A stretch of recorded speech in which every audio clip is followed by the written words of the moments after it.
For the first time ever, every new iPhone and Apple Watch sold anywhere in the world will contain cover glass made right here in Kentucky. Thanks so much for joining us here on this Thursday. I'm Brooke Hash. The $2.5 billion investment is being made into the Corning plant in Harrodsburg, Kentucky, where Apple is creating a partnership. Harrodsburg, just about an hour and a half south of Louisville. That announcement made by President Donald Trump in the White House with Apple CEO Tim Cook. It turned into a promotion for doing business in the Commonwealth. And this is the largest investment Apple has ever made in America. In the White House with the CEO of Apple standing right next to the President Donald Trump, it was all about Kentucky. And we'll build the largest and most sophisticated smart glass production line in the world in Harrodsburg, Kentucky, which is a great, actually, I did very well there. I like it because I see I did very well there. I did very well in Kentucky, but it's a great place. You're going to be very happy. Apple CEO Tim Cook then explained the $2.5 billion investment the company is making into Harrodsburg, Kentucky. That's Mercer County, about an hour and a half from Louisville. In Kentucky, we've worked with our partners at Corning to build the world's largest and most advanced smartphone glass production line. And I'm pleased to announce that very soon, this is for the first time ever, every single new iPhone and every single new Apple Watch sold anywhere in the world will contain cover glass made in Kentucky. President Trump then asked Cook to show off the glass. I'll interrupt my own speech by, you might show them a little bit about the product that you're going to be doing in Kentucky, Tim. And this glass comes off the Corning line. It was designed by a U.S. Marine Corps corporal, a former one, that works at Apple now. President Trump calling it a win for his America First plan. The great people of Kentucky. You're going to find it a great place to do business, too. It's fantastic. Isn't that nice? We're doing these things now in the United States instead of other countries, faraway countries. The investment will expand Corning's existing manufacturing plant in Harrodsburg. Harrodsburg's population recorded just last year is about 9,500 people. It is home to Old Fort Harrod State Park and the nearby Shaker Village Resort, a historic landmark whose original buildings once housed the country's third largest Shaker community. Just into the WHAS11 newsroom, LMPD says shots were fired near two schools this morning around 8 o'clock. Officers said students heard those shots near Central High School and Coleridge Taylor Montessori. No one was injured, and LMPD's 1st Division is investigating. An LMPD spokesperson said in a statement, it is both sad and disturbing that this incident happened when children were at nearby bus stops on their first day of school. Preliminarily, we do not believe students were the intended target, but several of them did hear those gunshots. LMPD asked anyone with information to call the anonymous tip line at 574 LMPD.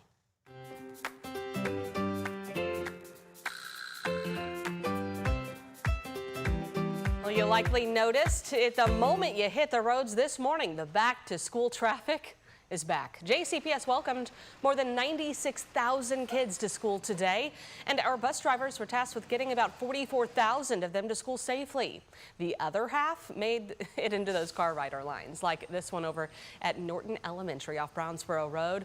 We're told more than 300 cars used those lines. Parents told us they waited more than half an hour just to get into the school parking lot with all that congestion there on Brownsboro, which is also near Ballard High School. We know that's a problem spot even without the school traffic. Well, the first day nerves aren't just for the kiddos. We have a new superintendent this year who just spent his first morning greeting students over at Hudson Middle. Our Gabriel Gonzalez shares his message about staying on time and in the classroom all year long. As students showed up on the bus for their first day here at Hudson Middle, some were a little nervous, but others were very excited. We spoke to one student who said this was her first year at this school, and she's looking forward to it. I'm excited because it is my first time being in a new school like this, and it's different. A change of scenery for Ivy Richardson, who's ready for a new challenge, which started immediately when she woke up. I was excited, but I didn't want to get up, but I made myself get up anyway. Someone else who's facing a new challenge, new JCPS Superintendent Dr. Brian Yearwood. Happy first day of school, guys. Before the first bell, he told us what he thought parents needed to know for their students and the district to have a successful year. We need every child, we need your child in seat in our schools to begin this learning process, because when a child isn't here, again, it takes away, it detracts from their educational process, and that's what we're about. We want to make sure that learning is happening here. We want to make sure that there's a level of excitement in our classrooms. How are you? He spent the morning alongside Mayor Craig Greenberg welcoming students, some who were more enthusiastic than others. After a quick chat about expectations for the school year, he reminded students, parents, and staff the importance of staying committed, not only on the first day, but throughout the year. This is the start of the learning process for 96,000 students. This is the start of where students will decide this year they're going to be an engineer, a doctor, a news reporter, right? Or a teacher. In Louisville, Gabriel Gonzalez, WHAS 11, on your side. We could use all those professions. Well, the first schools within JCPS let out at 2:10 this afternoon, the latest closer to 4:20. Take a look at some of the first day photos. I had to put this one in for you. These are my kiddos. That's Logan and Harper entering their 3rd grade year. And then of course, Addie, who's just 3, had to get in on the fun. It's been a fun tradition every year outside the front door. And then Isaac and Julia, back to school photos for their first day of kindergarten and 2nd grade. This comes courtesy from our news director, Jaffa King. It's been a great first day so far, we hope, for all of your kiddos. And as usual, we want to see your photos. Text them to the number there on your screen, 582-7290, and you just might see them here on WHAS 11 News throughout the day. Religious teaching during school hours is a possibility for Oldham County students as the board considers a partnership with a Christian organization.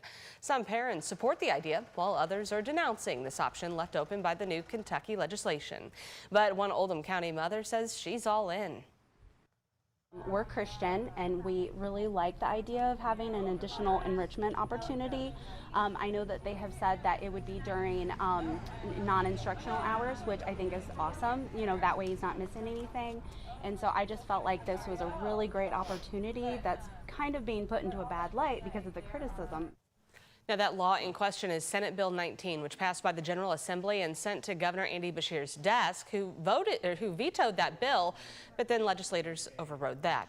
SB 19 allows public school boards to partner with organizations, even religious ones, to offer moral instruction to students if parents consent.